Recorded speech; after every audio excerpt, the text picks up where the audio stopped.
loves! Happy St. Patrick's Day. I missed you guys so much that I got a story about St. Patrick's Day that I wanted to read to you. It's called The Leprechaun in the Basement.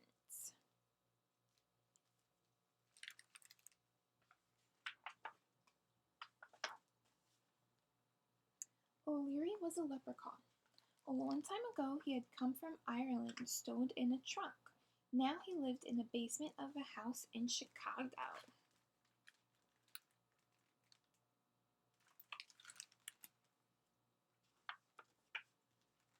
He led a quiet life. Sometimes he read the newspapers in the recycling bin. Most of the time he just sat by his pile of gold coins polishing them. He loved his gold. Still, once in a while, he felt a little bored. He thought that when he lived in Ireland, he used to do something else, but he couldn't remember what. Perhaps I'm just getting old, he would say to himself. For although leprechauns never die, they do get old.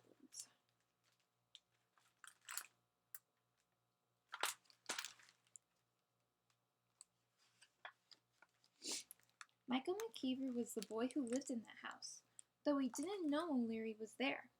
It was St. Patrick's Day.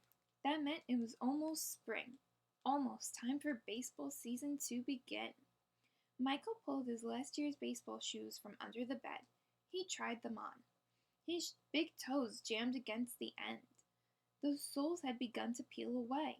Michael's heart sank. He couldn't play ball in these shoes, but how could he ask his mom and dad for new ones?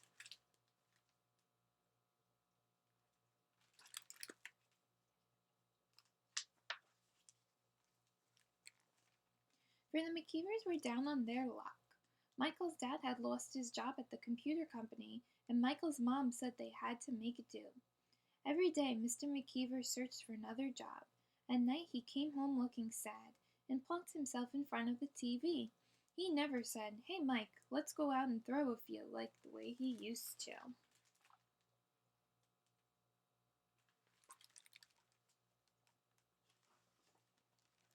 "Michael," his mother called, "can you get my big pot? It's in the basement by the recycling bin." "Sure, Mom." His mother was making her special St. Patrick's Day dinner, corned beef with potatoes and cabbage. She said it might lift his dad's spirits. Michael trudged down into the basement. As he neared the washing machine, he could hear a strange noise. Someone was singing. When Irish eyes are smiling, sure it's like a morning spring. In the lilt of Irish laughter, you can hear the angels sing.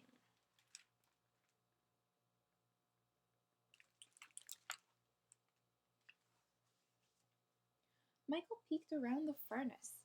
There in the recycling bin was a tiny old man. He jumped up and stared at Michael. Michael blinked. Then the little man looked exactly like the pictures of the wee folk he'd seen in the book about Ireland. "Are you a leprechaun?" he asked. O'Leary scowled. He had a bit of a temper. "Well, I'm not from outer space."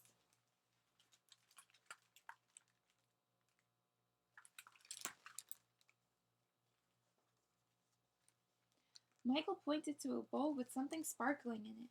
"What's that?" he asked. "My gold, of course." "Michael, I'm waiting," his mother called. "Coming, Ma." Michael grabbed his mother's pot. "I'll be back," he whispered to the leprechaun. "I was afraid of that," muttered O'Leary, because suddenly he knew his life would never be the same again.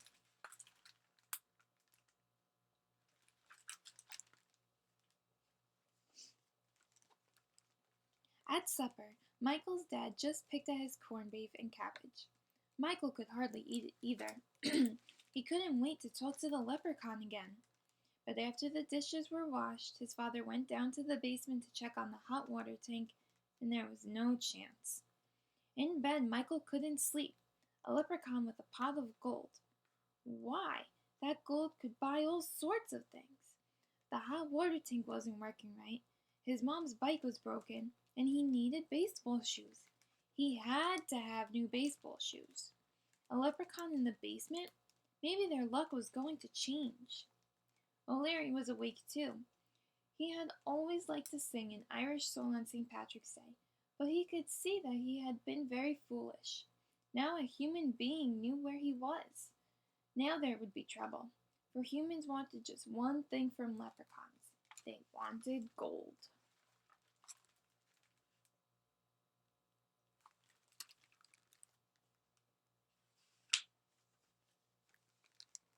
The next day, Michael raced home from school. His folks weren't home yet, so the coast was clear. The leprechaun was waiting. "Listen," said Michael. "My dad lost his job, and the hot water tank isn't working. My mom's bike is broken, and I need baseball shoes." He held out his old shoes. "'Tis a pity," said O'Leary, "but what can I do?"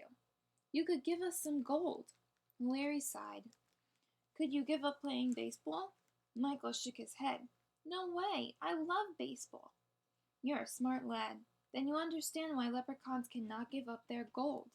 "But that doesn't make sense. You have so much." "Some things don't make sense," said O'Leary, "and still they are true." "Leprechauns are supposed to be lucky," Michael protested.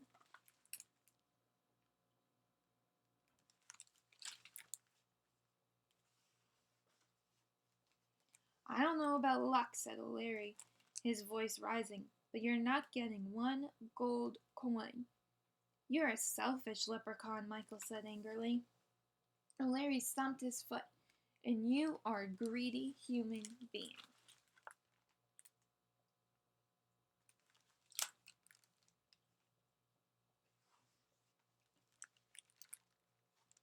Michael stalked upstairs. His father was coming in the door. "Dad, why are we so unlucky?" he blurted out. He wasn't supposed to worry his father, but he couldn't help it. He almost felt like crying. His father stared at him. "I guess you must think you are unlucky with such a gloomy dad." He put his arm around his son. "Listen, when I woke up today, I had the strongest feeling. Our luck is going to change. It doesn't make sense, but it's true. I know we McWeavers are going to be okay. Now let's go out and throw a few." Like magic, Michael's spirits lifted. He ran to get his ball.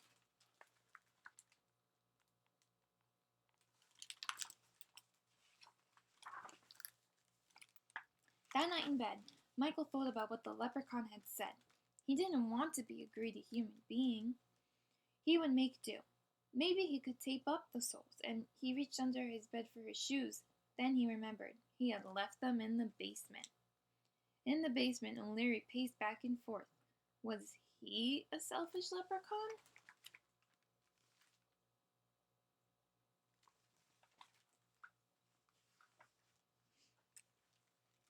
He stared at the baseball shoes. The stitching was poorly done. Those soles were made of the cheapest leather. He looked for the shoemaker's name, but there was only a tag too worn to read. "Sure, I could have made a better shoe myself," he thought. "And why, I was the best cobbler in County Cork." And that was how O'Leary remembered what he used to do in Ireland.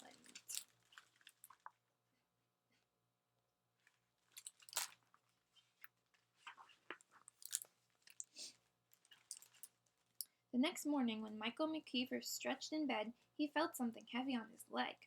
He sat up.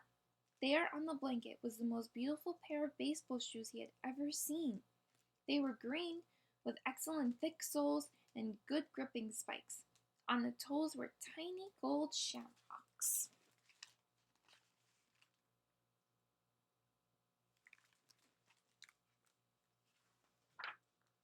And of course, they were very lucky. The end.